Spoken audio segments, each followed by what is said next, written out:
그 이솝우화에 나오는 바람과 태양의 어떤 이야기입니다. 어느 날 이렇게 바람과 태양이 누가 더 힘이 센지 막 말다툼이 일어났습니다. 바람은 바람이 세다. 태양은 내가 세다. 그래서 이제 내기를 하기로 했는데 그 나그네가 한 명이 지나가는 거예요. 그래서 바람이 이제 제안을 합니다. 저 나그네의 옷을 누가 벗길 수 있는가? 그거로 인해서 누가 힘이 센지 한번 알아보자라고 하고 이제 바람이 막 그 태양이 좋다고 하니까 바람이 불기 시작합니다. 거센 바람이 차고 강한 바람이 막 불기 시작하죠. 근데 바람이 강하게 불면 불수록 이 옷이 벗겨질 줄 알았는데 이 나그네가 옷을 꼭 동여매는 거예요. 꼭 붙잡고 있는 거예요. 그러니까 아무리 바람을 세게 불어도 더 꼭 붙잡고 있으니까 옷이 벗겨지지가 않는 거예요. 옆에 있던 태양이 자 이제 그만 힘쓰고 뒤로 가보라고. 그러면서 이제 태양이 딱 따뜻한 햇빛을 비치기 시작합니다. 갑자기 추웠었는데 이제 막 따뜻한 햇볕이 비춰지기 시작하니까 몸에서 땀이 나는 거예요. 그러더니 나그네가 누가 벗으라고도 안 했는데 이 겉옷을 벗고 옷을 벗었다라는 그런 이야기가 있습니다. 그러니까 유순한 대답은 분노를 쉬게 하여도 과격한 말은 노를 격동한다라는 그런 잠언 기자의 고백처럼 바람은 나그네의 옷을 벗길 수가 없었습니다. 오히려 태양의 따뜻함이 부드러움이 굳게 동여맨 그 옷을 벗게 하였습니다. 여러분이 생각하기에 온유하다라고 생각하면 여러분의 생각에 마음에 어떤 생각이 드십니까? 온유하다라고 딱 생각하니까 가장 먼저 제 마음에 딱 떠올랐던 생각은 법 없이도 사는 사람, 어떤 그런 문구가 딱 떠올랐어요. 근데 법 없이 사는 사람이 땅을 기업으로 차지할 수 있을까라고 질문을 던져보니까 아니라는 대답이 나와요. 그러니까 법 없이 사는 사람의 특징을 보면 착하다라는 공통점이 있습니다. 그러니까 착하다 보니까 손해볼 때가 많이 있어요. 내 땅인데도 다른 사람이 그 땅에 농사 짓고 있으면 그 건물을 짓고 있으면 그걸 쫓아내지를 못해요. 그 속에서 끙끙 앓아. 저거 내 땅인데. 저거 내 땅인데. 분명히 이번에 측량해 보니까 내 땅이 이만큼 들어갔는데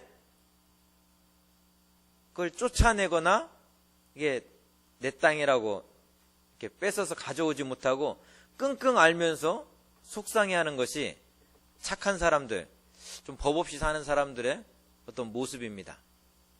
그러다 보니까 우리는 자녀들에게 이야기하죠.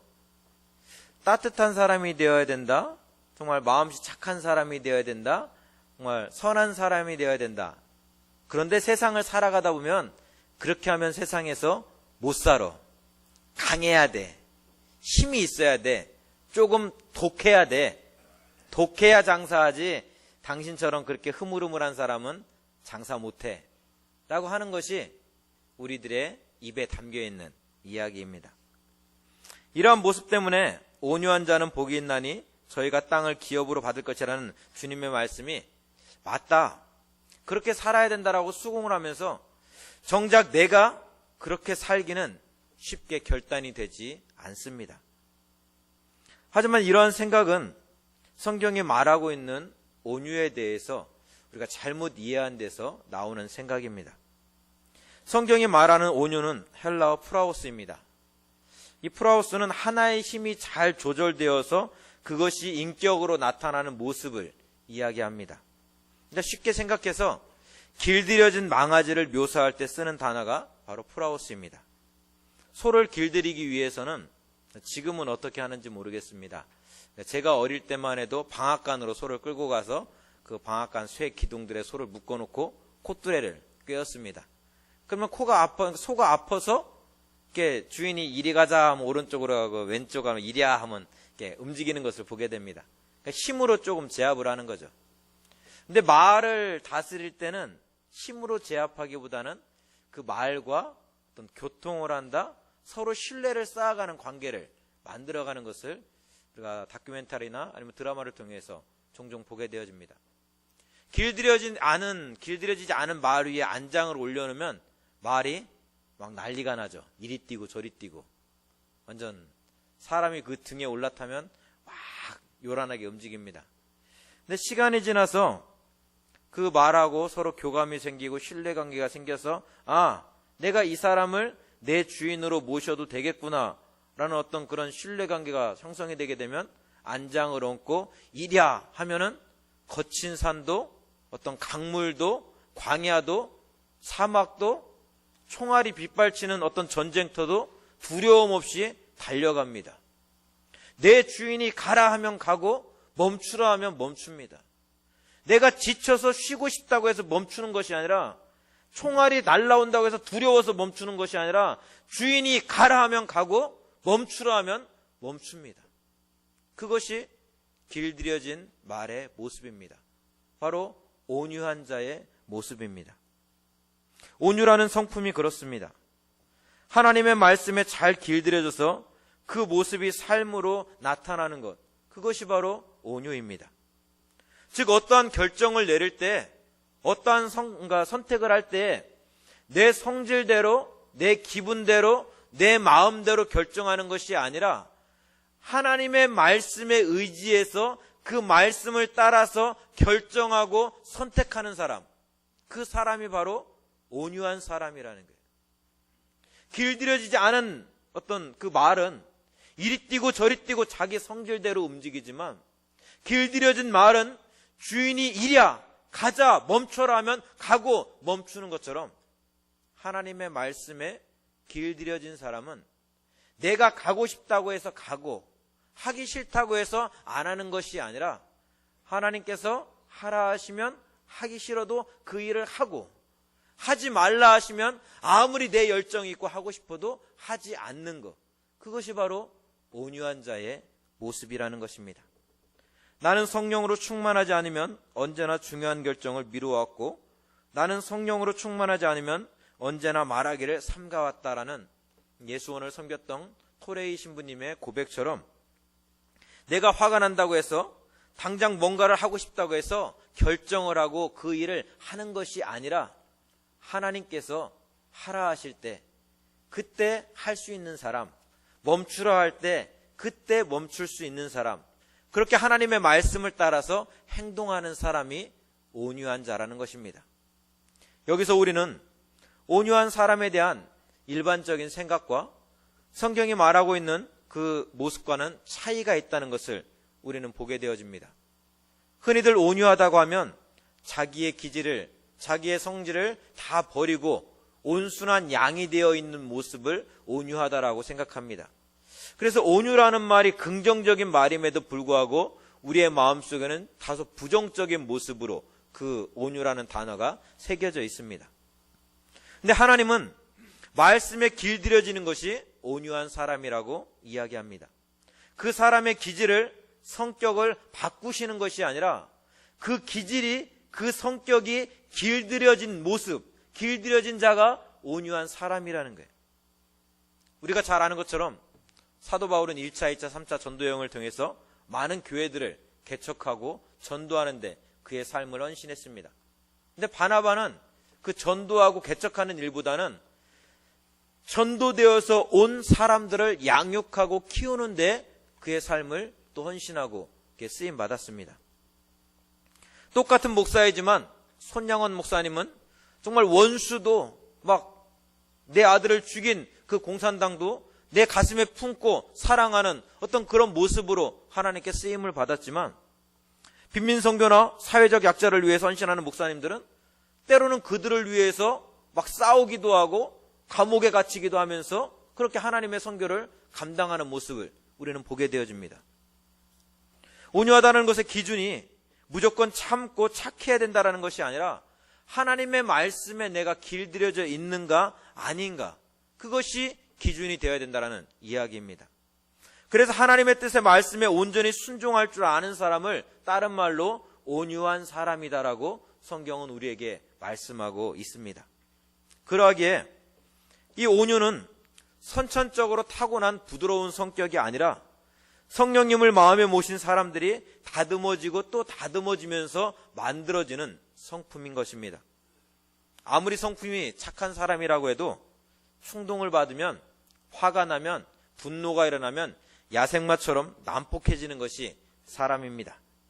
그러나 신앙이 성숙한 사람은 아무리 강한 충동이 나에게 다가온다 할지라도 그것을 견디어냅니다. 하나님을 향한 신뢰와 소망을 잃어버리지 않고 마음의 평정을 유지하며 살아갑니다. 여러분이 잘 아는 욥을 한번 기억해 보십시오. 하루아침에 모든 것을 다 잃었습니다. 정신을 잃을 만도 한 그런 상황입니다. 근데 그가 취하는 행동은 주신 자도 하나님이시요 취하시는 분도 하나님이시기에 나는 그분에게 화를 낼 수 없다라는 거예요. 오히려 하나님께 무릎 꿇고 기도하는 모습이 욥의 모습입니다. 스데반 집사님의 모습은 어떻습니까? 자신을 향해 돌을 던지는 이들을 향해서 주님, 저들은 저들이 하는 그 잘못을 알지 못합니다. 그러니까 저들의 죄를 용서해 주십시오라고 오히려 기도를 합니다. 인간적으로 도저히 이해할 수 없는 그런 상황입니다. 어떻게 저렇게 할 수 있을까라는 생각도 듭니다. 그러나 이들은 하나님을 향한 신뢰와 소망을 잃지 않았습니다. 그러하기에 그 마음의 평정을, 그 온유함을 소유할 수, 잃지 않을 수 있었습니다. 그래서 갈라디아서 5장은 성령의 9가지 열매 중에 8번째 열매로 온유를 이야기하고 있는 것입니다. 출애굽한 이스라엘 백성들이 가나안을 향해 들어갈 때의 모습을 여러분 기억하십시오. 하나님께서 이스라엘 백성들을 출애굽시키고 시내산에서 하나님과의 계약 백성을 삼으신 후에 가데스 바네아, 가나안까지 인도한 시간은 대략 1년여 시간입니다. 그러니까 하나님의 마음은 이스라엘 백성들을 애굽에서 인도해서 하루라도 빨리 가나안으로 들여보내고 싶었던 것이 하나님의 마음이에요. 그들과 하나님과의 관계의 계약 관계를 맺으시고 나서 곧바로 그들을 가데스 바네아로 인도하십니다. 그런데 그 자리에서 그들이 보인 모습은 믿음의 모습이 아니라 불순종의 모습이었습니다. 하나님을 믿고 나아가는 것이 아니라 현실의 상황들을 바라보면서 오히려 원망하고 불평하였습니다. 그러했을 때 하나님은 1년이면 들어갈 수 있는 가나안을 다시 그들을 광야로 돌리셔서 38년을 훈련시키십니다. 그러니까 39년의 시간을 훈련시키시는 거예요. 39년의 시간 동안 애굽의 모든 습관을 씻어버리고 구름기둥이 출발하면 출발하고 멈추면 멈추게 하였습니다. 내가 달려가고 싶지만 불기둥이 멈추어서면 멈추어서야 됐고 아무리 힘들고 지치지만 불기둥이 멈추지 않고 계속 나아가면 다 가야 했습니다. 내가 먹고 싶다고 해서 먹는 것이 아니라 마시고 싶다고 해서 마시는 것이 아니라 하나님께서 주셔야 먹을 수 있었고 하나님께서 그 물을 허락하셔야 마실 수 있었습니다. 온전히 하나님의 말씀에 따라 살아가는 삶으로 그렇게 훈련되어졌을 때 400년이란 애굽 생활 속에서 얻게 되었던 모든 죄의 습관들, 어떤 우상을 숭배하면서 만들었던 모든 죄의 찌꺼기들이 다 태워지고 씻겨졌을 때 그때 하나님은 이스라엘 백성들을 가나안으로 인도하였습니다. 약속하신 것처럼 온유한 자가 땅을 기업으로 얻을 것이라는 것처럼 그들이 하나님의 말씀에 길들여졌을 때 가라 할 때 가고 멈추라 할 때 멈추는 백성이 되었을 때 그들은 가나안 땅을 기업으로 얻을 수 있었습니다. 스데반 집사님이 돌아가시면서 주여 저들의 죄를 용서해 주십시오 기도했던 모습은 어느 날 갑자기 만들어진 성품이 아닙니다. 기도원에 가서 열심히 기도해서 은혜 받았다고 만들어지는 성품이 아닙니다. 매일매일의 삶 속에서 하나님의 말씀으로 길들여지기를 반복하면서 만들어진 삶의 모습입니다. 훈련의 결과입니다. 이렇게 오랜 훈련의 시간을 통해서 만들어진 온유의 모습은 어떠한 상황이 나에게 다가온다 할지라도 혼란의 시간이 거듭되면 거듭될수록 그 진가가 드러나게 되어집니다. 풍랑이는 배 위에서 모두가 겁에 질려서 두려워 떨 때에 잠에서 깨신 예수님께서 제자들에게 말씀하십니다. 어찌하여 무서워하느냐 믿음이 적은 자들아. 예수가 메시아이심을 하나님이심을 제자들이 알았다면 많은 이적들을 그 풍랑이는 그 사건 이전에 보여주셨는데 그 모습들을 통해서 예수님이 하나님이시구나, 하나님의 아들이시구나, 이분이 우리가 그토록 고대하던 메시아이구나 라는 것을 알았다면 제자들은 그렇게 두려워 떨지 않았을 것입니다. 하나님은 온 천지 만물을 지으시고 다스리신 분이기 때문에 이 풍랑도 하나님이 다스리시면 잠잠해질 것이에요. 그분이 지금 우리와 함께하고 있는데, 그분이 나와 함께하고 있는데 왜 두렵습니까? 근데 제자들은 그걸 못 믿은 거예요. 예수님의 기적을 보고도, 이적을 보고도 그 사실을 믿지 못한 거예요. 말씀에 길들여지지 아직 못한 거예요. 하나님의 말씀 앞에 온전히 순종하지 못한 거예요. 그래서 주님이 말씀하시는 거예요. 어찌하여 무서워하느냐, 믿음이 적은 자들아. 오늘 우리들의 모습은 어떻습니까? 하나님의 말씀에 길들여져 살아가고 있습니까? 아니면 타고난 성품, 기질을 가지고 살아가고 있습니까? 온유는 성령의 열매입니다. 주님과 동행하는 시간이 길면 길수록 주님의 말씀이 내 삶을 다스리고 길들이고 있다면 온유는 자연스럽게 내 삶의 모습을 통해서 만들어지는 성령의 열매입니다. 여러분의 삶 가운데 온유의 열매가 풍성히 가득히 열매 맺기를 원합니다. 그렇다면 이런 온유의 모습은 사람과의 관계 속에서 어떻게 나타날까요? 온유한 사람은 자신을 대적하고 비난할 때 함께 싸우지 않습니다. 민수기 12장 3절에서 하나님은 모세를 가리켜서 지면의 모든 사람보다 그 온유함이 더하였다라고 말씀하고 있습니다. 근데 우리가 모세하면 딱 생각나는 게 애굽에서 애굽 병사를 이렇게 딱 쳐 죽인 사람, 막 백성들이 막 우상을 숭배하니까 화가 나서 십계명을 던져서 깨트린 사람, 반석을 막 때려가지고 자기 화난다고 반석을 때려서 물을 낸 사람, 그런 사람으로 우리가 모세를 기억합니다. 근데 그 모세가 지면의 모든 사람보다 온유함이 더했대요. 근데 이 말씀이 3절의 말씀이 있기 전에 1절, 2절의 말씀을 보면 그 말씀이 이해가 돼요. 1절, 2절에 어떤 사건이 일어나냐면은 모세의 누이였던 미리암, 그러니까 미리암이 여선지자로 그 쓰임을 받죠. 활동을 하죠. 크게 활동을 하지는 않지만. 그리고 모세의 매형이었던 그 아론은 대제사장이죠. 근데 이 미리암과 아론이 모세의 영적 지도력을 흔들어 버리는 거예요. 당신 왜 이방 여인과 결혼했습니까? 당신의 아내는 구스 사람 아닙니까? 에티오피아 사람 아닙니까? 왜 이방 여인과 결혼했습니까? 모세의 지도력을 막 흔드는 거예요. 그러면서 거기다가 뭐라고 이야기하면, 당신만 하나님의 말씀을 받았습니까? 우리도 하나님의 말씀을 받았습니다. 왜 당신만 지도자가 되어야 됩니까? 나도 하나님의 말씀을 받았으니까 우리도 지도자가 될 수 있습니다. 나도 지도자가 될 수 있습니다. 영적 지도력을 막 붙잡고 흔드는 거예요. 그때 모세의 마음이 어떨까요?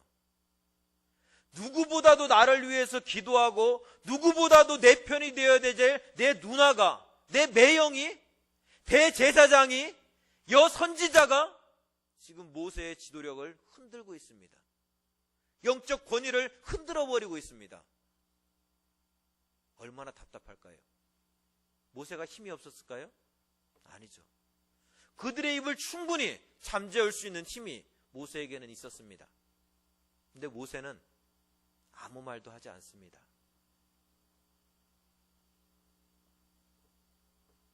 그렇게 자기의 영적 지도력을 흔들어 놓는 그들을 향해서 모세는 아무 이야기하지 않습니다. 오히려 하나님이 그 셋을 회막으로 부르시죠. 모세와 아론과 미리암을 부르십니다. 부르셔서 이야기합니다. 내가 지도자로 세운 사람은 모세라고. 너희가 왜 그의 영적 지도력을 왜 흔드냐고 하나님이 아론과 미리암을 책망하십니다. 미리암을 벌 주시죠. 그러면서 모세의 권위를 하나님께서 세워주십니다. 충분히 화가 나고 40년 동안 내 목숨 걸고 지금까지 나온 시간인데 40년 전의 사건을 가지고 그렇게 나를 흔들어내는 아론과 미리암을 향해서 모세는 충분히 화를 낼 수 있었습니다. 분노할 수 있었습니다. 그러나 그 모세는 잠잠했습니다. 이 사건을 풀어나가는 모세의 모습은 정말 하나님의 말씀처럼 지면의 모든 사람보다 그 온유함이 더한 모습이었습니다. 사랑하는 성도 여러분, 온유는 비겁한 것이 아닙니다. 온유는 나약한 것도 아닙니다. 온유는 자신의 기질을 다 버리는 것도 아닙니다.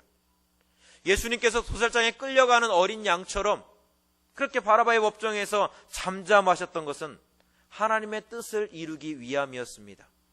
하나님의 말씀에 온전히 순종하였기에 순하고 착한 어린 양처럼 그렇게 빌라도의 법정에 서 계셨습니다.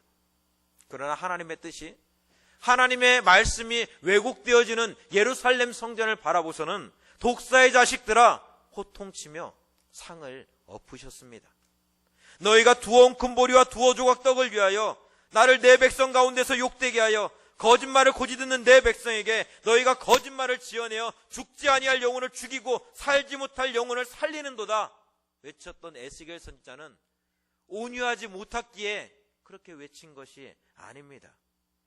하나님의 말씀을 따라 살지 못하는 모습을 보면서 외쳤던 그 선지자의 외침입니다. 예할 것은 예하고 안위할 것은 안위하지 못하는 불의한 자들을 향한, 하나님의 말씀에 따라가지 못하는 자들을 향한 선지자의 외침이었습니다. 온유한 사람은요, 세상의 권력 앞에서, 물질 앞에서 나약하고 비겁한 것이 아니라 오히려 하나님의 말씀에 길들여져 있기에 내가 보기에 이 길이 사막이라 할지라도, 이 길이 거친 파도라 할지라도, 험한 산길이라 할지라도 두려움 없이 달려갑니다. 나의 등 뒤에서 우리 주님께서 가라 하시기에 이 길이 가시밭길이지만 그 길을 가는 거예요. 나의 등 뒤에서 우리 주님께서 가라 하시기에 거친 풍랑이지만 그 풍랑을 두려움 없이 내달리는 거예요. 그것이 온유한 사람의 모습입니다. 그렇게 하나님의 말씀에 길들여진 자에게 주님은 말씀하십니다. 땅을 기업으로 얻을 것이라고 말입니다. 땅이라고 하면 보통 소유권을 이야기합니다. 그래서 모든 땅에는 주인이 다 있습니다. 오늘날 전쟁이 일어나는 궁극적인 이유도 땅을 더 차지하기 위해서입니다. 그러니까 그러하기에 땅을 기업으로 받는다는 것은 최고의 복 중의 복입니다.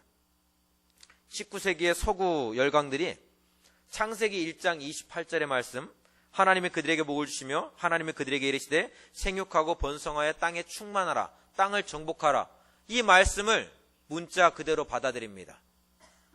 그러면서 식민지 정복전쟁을 벌이는 거예요. 프랑스가, 영국이, 네덜란드가, 포르투갈이 아시아를, 아프리카를, 남아메리카를 그렇게 식민지 정복하며 나아갑니다. 근데 놀라운 것은 그 식민지 정복전쟁의 가장 앞에 늘 십자가가 있었다는 거예요. 그러면서 하나님께서 정복하라고 하셨다라는, 정복하라고 하셨기에 우리는 그 말씀에 순종하는 거라고 어떤 전쟁의 정당성을 부여했습니다. 근데 여러분, 그렇게 땅을 차지하는 것이 하나님의 말씀에 순종하는 모습일까요? 그것이 십자가에서 보여주신 사랑의 모습인가요? 아닙니다. 인간의 욕심이 만들어낸 잘못된 성경 해석입니다. 땅을 기업으로 얻을 것이라는 말씀을 단순히 등기부등본 하나 더 얻을 것이라는 주님의 말씀으로 이해하고 받아들인다면 온유한 자는 매일 전쟁을 치러야 됩니다. 얻으려는 자와 빼앗기지 않으려는 자의 그 전쟁 말입니다.